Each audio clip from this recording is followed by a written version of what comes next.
Guys, তো আজকের আমাদের এখানে ছিল পিকনিক। তো আমরা একটা বাগানে পিকনিক করতে এসেছি। তো এখানে দেখো উনান খোঁড়া হয়ে গেছে এখানে রান্না করার জন্য। গাইস, দেখতে পাচ্ছ বক্স আনা হয়েছে এখানে রাতে নাচানাচির জন্য। তো ওর ভিডিও তোমাদেরকে দেবো। তো ওই ভাইটা বলছে লাইক করে দাও, প্লিজ লাইক করে দিও। তারপরে সন্ধ্যার সময় আমরা একটু চা দিয়ে সন্ধ্যাটা শুরু করলাম। তো এই দেখো চা নিয়ে নিয়েছি। তারপরে এখানে দেখি ফ্রি ফায়ার খেলা হচ্ছে। তো আমিও একটু গেমটা খেলে নিলাম। আমরা কিন্তু ফ্রি ফায়ার প্লেয়ার। তোমরা কী খেলো আমাকে অবশ্যই কমেন্টে জানাবে। মানে ভাই, এ কী করছে ভাই? कौन है ये लोग? আর গাইস, এই কাকুটার নাচ দেখো একবার, সেই নাচ করছে কাকুটা।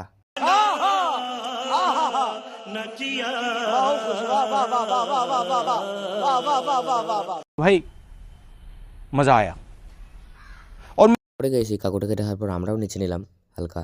তো তারপরে দেখতে গেলাম রান্না কত দূর। তো রান্নার পরে আমরা খেতে বসে গেলাম। মেনুতে ছিল বেগুন পোড়া, বাঁধাকপির তরকারি, ভাত, ডাল, পাঁপড় ভাজা। देखा आपने लापरवाही का नतीजा है। তারপরে গাইস, ডবল ডিম।